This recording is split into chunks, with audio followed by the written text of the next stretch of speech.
आपको RMRCL की working पर एक मीटिंग लेनी चाहिए और कहना चाहिए कि किस तरह से वहां काम चल रहा है। आपके NHM के अंदर 22,453 पद खाली हैं लास्ट सवा साल से। आपने उसको भरने का क्या करा वो आप बता दें। राष्ट्रीय स्वास्थ्य मिशन में आपको खर्च करना था 8,377 करोड़ रुपया, आपने क्या खर्च करा? 2,806 करोड़ रुपया आपने खर्च करा। That means you have just spent 1/3 of the amount. आपको मेडिकल मोबाइल जो आपने कहा है हम घर घर जाके करेंगे, आपने ये बजट अनाउंसमेंट करा है। लास्ट ईयर हमारी जब सरकार थी तब हमने 48,239 हमने शिविर लगाए थे। आपने इस साल दिसंबर तक सिर्फ 27,266 शिविर लगाए हैं। That means you are down by almost 20%. If you calculate 9 months or 12 months का period, you are down by 20%. जो टोटल बजट स्पेंट है आपको जो NHM में मिला है, NHM में आपको 5,323 करोड़ रुपया मिला हुआ है। आपने अभी तक खर्च कितना करा? 580 करोड़ रुपए। आपके पास पैसा नहीं है या तो आपके हॉस्पिटल्स बन रहे हैं, ठेकेदारों ने काम बंद कर दिया क्योंकि आप पेमेंट ही नहीं कर पा रहे हैं NHM का। मंत्री महोदय थोड़ा सा आप ये देखो, ऑल हॉस्पिटल्स जो हमारी सरकार ने शुरू करे थे उन सब के काम बंद हैं क्योंकि NHM का पेमेंट नहीं हो रहा है। Over a period of time लोगों की इतनी डिमांड है कि पेमेंट हो भी नहीं रहा है। दूसरा, 15th फाइनेंस कमीशन में आपको 2,031 करोड़ रुपया खर्च करना था, आपने क्या खर्च करा? 330 करोड़ रुपया आपने खर्च करा अभी तक। इसी तरह से जो आप औरतों को घी बांटते हैं, 7 डिस्ट्रिक्ट्स में आप घी बांटते हैं 5 kilo, before delivery 2 kgs and after delivery 3 kgs। 2023-24 में 19,761 लोगों को आपने घी बांटा था। आज की डेट में दिसंबर तक आपने सिर्फ 12,533 लोगों को बांटा है। That means you are still down by 20%। आपका 20% अभी भी आपने कम बांटा है। निशुल्क जो आप बच्चों के लिए गाड़ियां भेजते हो, 23-24 में 7.25 lakh people were carried, the women were carried from the house to the hospital। 24-25 में ये टोटल फिगर 4.8 आया है। That means you are still down by 12%। इस साल जो आपका फिगर है you are down by 12%। Ujala clinic आपका बजट था 27 करोड़ रुपया, आपने खर्च क्या करा? 2.64 करोड़ रुपया, इतना ही खर्च हुआ है। 25 करोड़ रुपए का कोई खर्चा नहीं हुआ।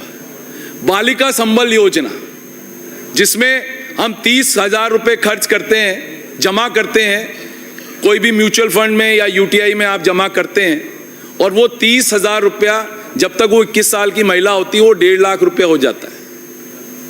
आपका बजट था 60 लाख रुपए, आपने क्या खर्च करा? सिर्फ 12 लाख रुपए।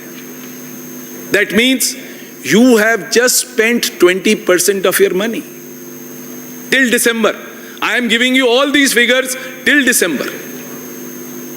इसको आप थोड़ा सा देखो। मैं आपको आपका ध्यान आकर्षण धौलपुर की तरफ करना चाहिए। मेडिकल कॉलेज खोल दिया, टीचर्स नहीं है। आपके नेशनल मेडिकल काउंसिल ने यह लिख के भेज दिया कि जहां आपने मेडिकल कॉलेज खोले हैं वहां टीचर्स नहीं है, तो क्यों नहीं इन मेडिकल कॉलेजेस को बंद कर दिया जाए। ये आपको भी पता है, ये हमको भी पता है। धौलपुर में प्रैक्टिकल नहीं करे लड़कों ने, तो are we creating doctors on YouTubes? क्या करेंगे वो डॉक्टर्स? प्रैक्टिकल ट्रेनिंग नहीं है आपके पास, वो बच्चों को प्रैक्टिकल ट्रेनिंग आप दे भी नहीं रहे हो। यू डोंट हैव टीचर्स, क्या करेंगे? फैकल्टी नहीं है, फैकल्टी की सख्त कमी है। इसको आप थोड़ा सा देखो। हम क्या कर रहे हैं? हम मेडिकल कॉलेजेस हर डिस्ट्रिक्ट में खोलने जा रहे हैं। अच्छा है, सेंट्रल गवर्नमेंट ने पैसा दिया, हमने भी पैसा दिया, हमारी सरकार ने भी, विदाउट रियलाइजिंग द फैक्ट। मैं दोनों पार्टी को ब्लेम कर रहा हूं, I am not trying to blame you, मैं दोनों पार्टियों को ब्लेम कर रहा हूं। यार हमारे यहाँ कैथ लैब्स आपने वहां नहीं खोली, कहाँ? डिविजनल हेडक्वार्टर्स पे। क्या करेंगे? सब आपका जितना आपको है SMS हॉस्पिटल पे आपको पूरा जोर आ रहा है, वो आपके लिए भी दिक्कत का। Everybody comes to SMS hospital क्योंकि डिविजनल हेडक्वार्टर में ना तो कैथ लैब्स है, ना न्यूरो का आदमी बैठा है कोई, ना आपके पास वहां पर कोई डॉक्टर है, ना CT scan machine, CT scan तो आपने जिलों में लगा दी, ना एमआरआई मशीन से, उसको सिर्फ जयपुर भाग के आना पड़ता है। What is the fun? आपने मेडिकल कॉलेजेस खोले, आप कम से कम डिविजनल हेडक्वार्टर के तो मेडिकल कॉलेजेस को एम्पावर कर दो साहब, ये मेरा आपसे कहना है। दूसरा, आपने सब सीएचसी पे सोनोग्राफी मशीन कर दी, एक सेकंड लूंगा साहब, आपने सब सीएचसी पे सोनोग्राफी मशीन कर दी, एक पर भी डॉक्टर नहीं। What is the fun? हमने इंफ्रास्ट्रक्चर डेवलप कर दिया, आपने दे दिया, हमारी सरकार ने दे दिया, उससे कोई फर्क नहीं है, डॉक्टर्स ही नहीं है, सोनोग्राफी हो ही नहीं रही है। What is the fun? मेरे को आप बताओ ना, क्या या तो हम इसी में खुश हैं कि हम एक दूसरे की बुराई कर लें और यहां भाषण दे दें, उससे कोई पब्लिक एट लार्ज का क्या फायदा हो रहा है? पब्लिक एट लार्ज का तो कोई फायदा नहीं होता। आज राजाखेड़ा में सोनोग्राफी मशीन 5 साल से बंद है, ना हमारी सरकार ने कोई डॉक्टर दिया, ना 1.5 साल से आपकी सरकार ने कोई डॉक्टर दिया, है ही नहीं। आपने सीएचसी पे, मेरे यहां भी आपने ट्रांसफर करे, मेरे यहां सीएचसी पे एक डॉक्टर, मरेना सीएचसी पे एक डॉक्टर है, 2 हमारी PHC, without realising the fact दोनों पीएचसी खाली कर दी मेरी, डॉक्टर्स का ट्रांसफर कर दिया।